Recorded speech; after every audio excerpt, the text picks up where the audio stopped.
Divoxradio.com. Codiseñando el futuro.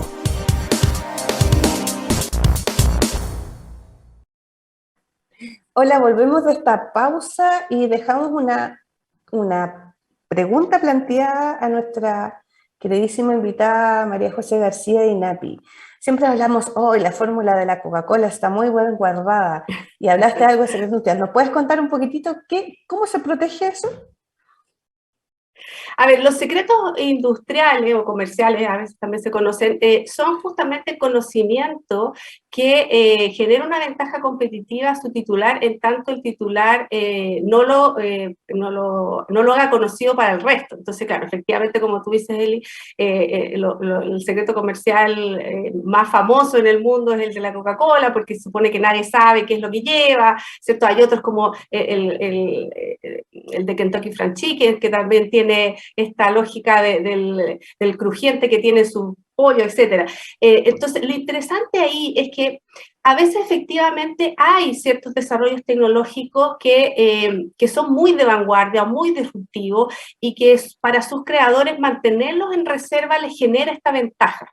Y ahí hay que tener siempre ojo y olfato, diría yo, para ver cuáles efectivamente vale la pena mantenerlos como secretos, porque pueden ser otras cosas que efectivamente hoy día con la ingeniería reversa, toda la información que uno tiene de las tecnologías, podría llegar igual al origen de cómo se gestó, y por lo tanto ese secreto empezaría a perder su validez. Entonces, siempre está la tensión de si uso la protección, porque al contrario del secreto, la protección por patente lo que hace, como yo les decía, es poner a disposición todo el conocimiento para que cualquiera de nosotros pueda acceder a él.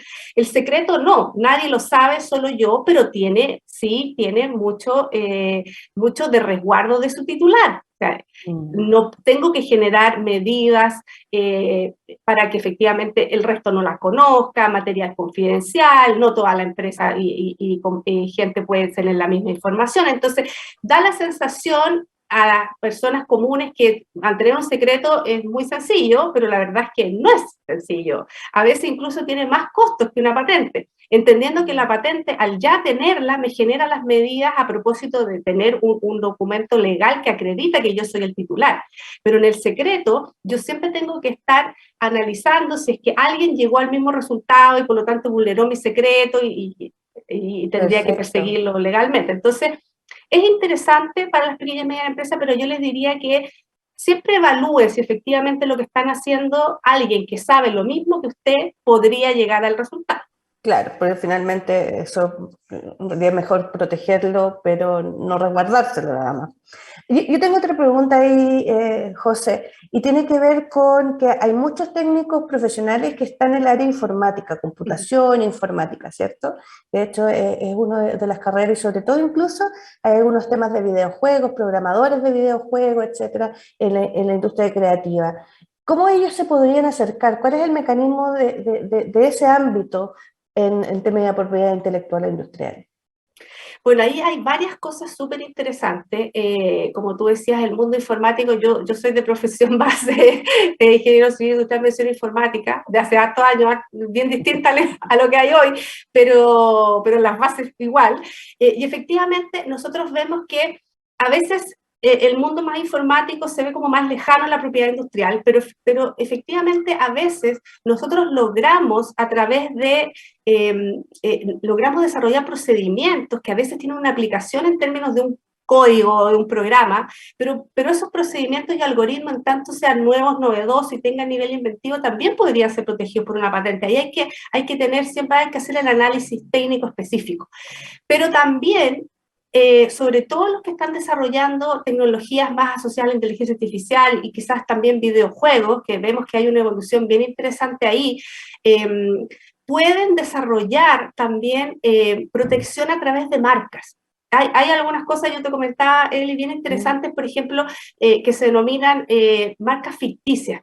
decir, hoy día hay muchos desarrolladores de videojuegos y dentro de esos videojuegos a veces se generan ciudades, se Sí, generan, llevémoslo a lo simple y fácil. Roblox, los niños todos juegan Roblox y los grandes también, ¿cierto? Y hacen Y su dentro hay Minecraft, marcas, claro. Minecraft, o por ejemplo, llevémoslo algo de nuestra época, Bart Simpson, ¿cierto? Los Simpson tienen la cerveza Buff, que no es real, pero No. generó una marca. Entonces, los productos que están dentro de este videojuego, las ciudades, los nombres de las cosas que están dentro de estos videojuegos, efectivamente pueden ser marcas y se denominan marcas ficticias porque no existen en la realidad, no es que yo No, no es vaya a algo ver una... físico, no es que tenga Claro, una cerveza DAF de los de Simpson, exacto, digamos. pero finalmente es tanto trasciende esa marca en ese contexto del videojuego que la gente efectivamente busca la marca y cree que y que puede estar, y por lo tanto Claro. efectivamente hemos visto en los últimos años que efectivamente estas marcas que están dentro de videojuegos, dentro incluso de programas audiovisuales, pueden ser interesantes de protegerlas para sus titulares porque les podría generar efectivamente retribuciones o incluso desarrollar productos asociados reales en algún minuto incluso. Como merchandising, todo lo que tenga que ver con eso, también se los pueden apropiar. Me Y acordé eso tiene que de... ver con el mundo de las marcas, pero también Claro, con el mundo del derecho a autor, que es perfecto. es el mundo, nosotros estamos en INAPI, en el mundo de la propiedad industrial, pero también está el derecho a autor, que es esta opción de proteger obras científicas, literarias y artísticas. La diferencia ahí es que no hay un análisis de la obra, sino que más bien es el autor mismo que declara que esto es nuevo y que no es una copia de alguien, digamos. Perfecto. Me acordé de algo que yo creo que todo el mundo lo conoció, porque salió en la televisión, los alumnos o los docentes que nos están viendo, del Mel Gibson, que tenía que ver un poco con la marca. Cuéntanos un poquitito cómo INAPI, cuáles fueron los tipos de propiedad industrial que como que hubo ahí. Lo que pasa es que, a ver, el caso de Mel Gibson, cuando uno registra una marca, hay ciertas denominaciones o nombres, si supieran, que no pueden ser utilizados como marca porque efectivamente tienen restricciones. Y uno de ellos tiene que ver con, por ejemplo, los productos genéricos. O sea, si yo estoy haciendo una fábrica de sillas, no le puedo poner a mi fábrica de sillas, porque no tengo cómo distinguirme de otro que está haciendo igual. Pero hay una en particular que tiene que ver con aludir a marcas famosas o reconocidas, marcas notorias y famosas. Entonces, cuando yo trato de invocar o utilizar en mi producto una denominación que efectivamente a mí como usuario me podría inducir a pensar que entonces este señor actor Gibson conoce de esta marca, de esta miel y eventualmente además la consume, estoy induciendo a error al público. ¿Se entiende? Y por lo tanto, esa inducción a error no es posible de un registro. Y lo que pasó efectivamente fue que, en ese caso, si bien es cierto, no había una marca registrada, Claro. los abogados, entiendo, del señor Gibson, se contactaron con esta persona y le dijeron que no utilizara el nombre porque iba en contra de esa persona, digamos, de la personalidad del dueño, digamos. Yo creo que eso Entonces, nos da claridad de cómo funcionan las marcas. O sea, esa persona no podía haber ido a INAPI a decir quiero registrar a Mel Gibson porque eso no podía haber sido, ¿cierto? Eso es claro, como... porque tengo el derecho, hay una imagen, en el fondo él está aludiendo y utilizando una imagen que es común y conocida para todos, pero que no tengo autorización del dueño original de esa imagen para utilizarlo, ¿se entiende? Entonces, Perfecto, como no tengo la autorización y yo no soy esa persona, claro. en el fondo tengo un impedimento, lo mismo que en lo ¿Y, genérico. y qué pasa cuando existe, uno sabe que hay ciertos países, ¿cierto? Que uno va y encuentra todas las marcas habidas y por haber, y que dicen, no, esto no es original, etcétera. ¿Cómo funciona eso? Porque en Chile igual tienen ustedes algún nexo con el tema de aduana, ¿cómo pudieran capacitar? Porque no todos entendemos en términos tan técnicos de la marca y todo eso. Entonces, cuando de repente se ve como que se comercializa cosas que son marcas en otro, que sabemos que no son reales, digamos. Bueno, aquí hay de todo un poco. Hay efectivamente algunas que van no cumple con la legislación vigente, efectivamente, pero también hay que entender que todas las aduanas de todos los países tienen medidas de frontera justamente que permiten poder detener un embarque de un producto que viene con cierta marca, y si la aduana considera que efectivamente esa marca al parecer no está siendo internada por su titular, puede llamar al titular para preguntarle si es que efectivamente ese embarque le pertenece, porque está su marca ahí, ¿se entiende? Pero siempre la acción tiene que ver con el dueño. Es el dueño, en este caso de la marca, quien puede hacer una acción en contra de un tercero que está vulnerando, ¿ya? No es la autoridad digamos, por mutuo propio. Ahora, esa es una posibilidad. La otra posibilidad es que, claro, yo te mencionaba al inicio que los derechos de propiedad industrial son territoriales, entonces hay territorios en los cuales puede ser que eso no esté protegido y que por lo tanto no esté cometiendo una infracción.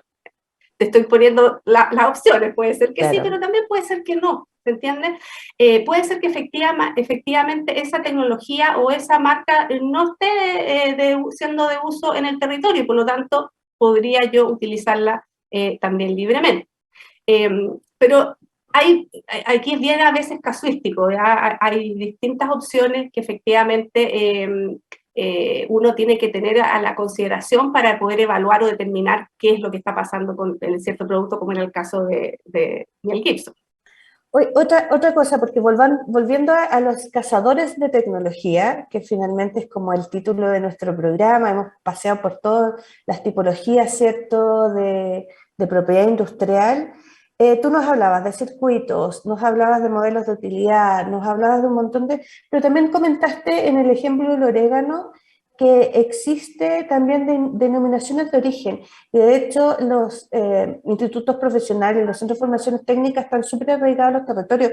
Vimos la semana pasada con Teodoro Bickel que ellos decían, nosotros como tenemos estamos en una zona donde hay una identidad de pueblo originario, nosotros enseñamos Mapudungun también, entonces tenía una identidad propia en el territorio. Hablaste de denominación de origen, ¿nos puedes contar un poquitito de qué se trata?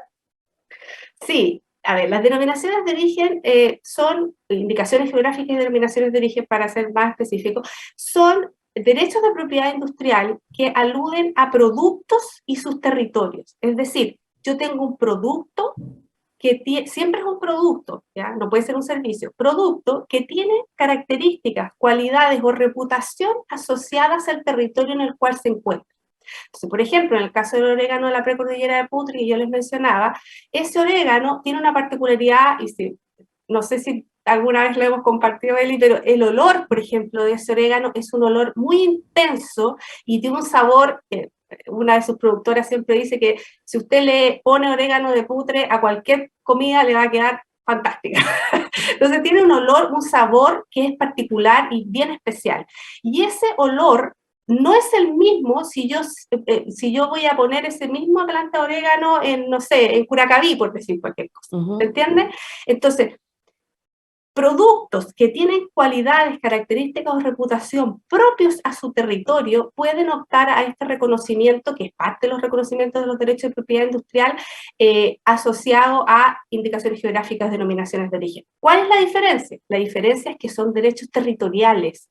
Por lo tanto, las personas que habitan en ese territorio pueden utilizar esa denominación en tanto cumplan con ciertos requisitos que están establecidos en los reglamentos de uso y control de sus titulares. Pero por ejemplo, ahí está los pasteles de la ligua, por ejemplo, que son típicos... Dulces de la ligua, sandía de Paine, orégano de la precordillera de Putre, chamantos y mantas corraleras de Doñihue, y así. Entonces, hoy día tenemos más de 37 productos. 37 productos, o sea, yo identifico un producto que es, no sé, que es propio de mi, no sé, pensando, sobre todo en los institutos profesionales que tienen gastronomía que de repente usan y quieren hacer un producto y que tenga una identificación de ese territorio. Hay un punto.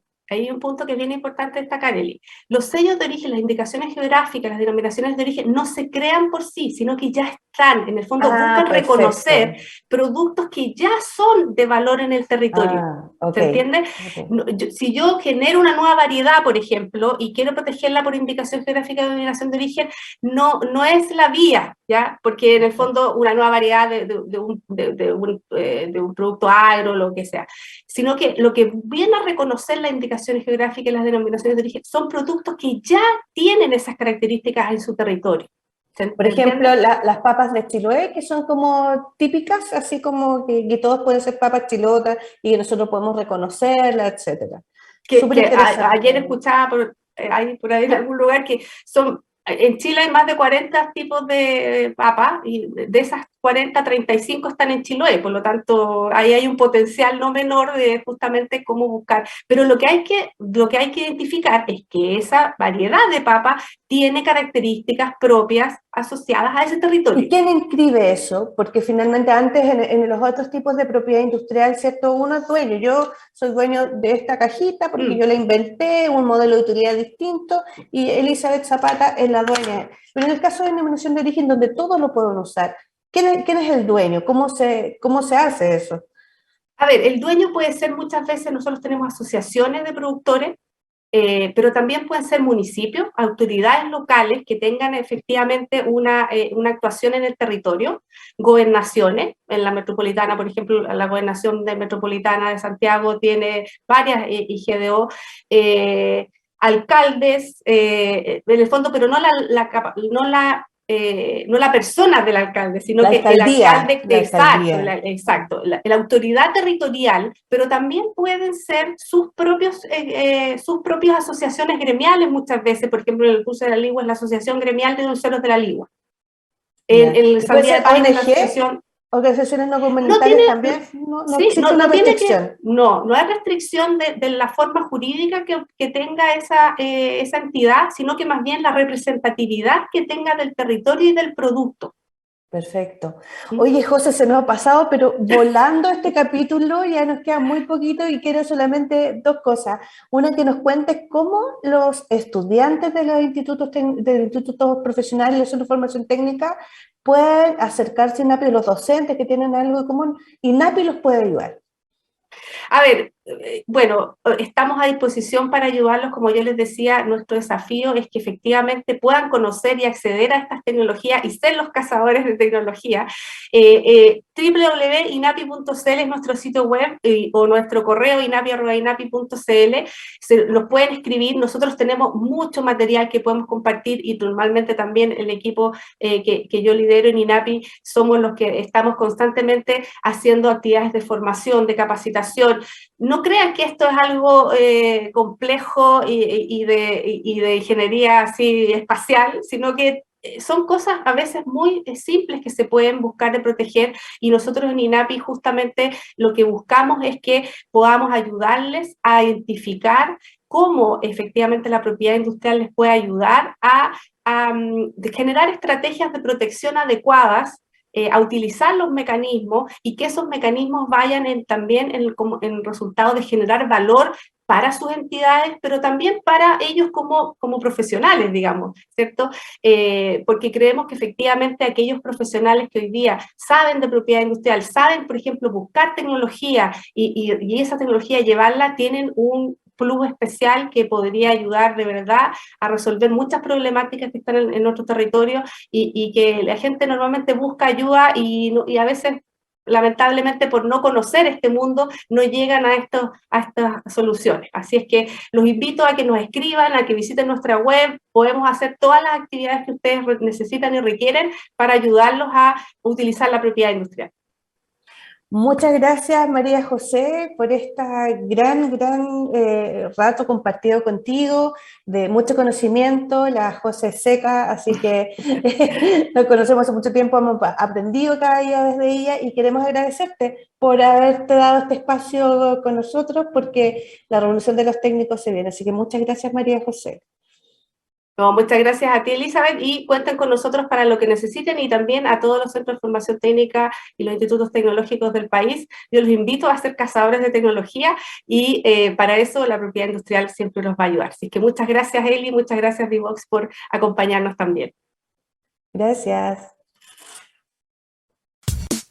Divoxradio.com. Codiseñando el futuro.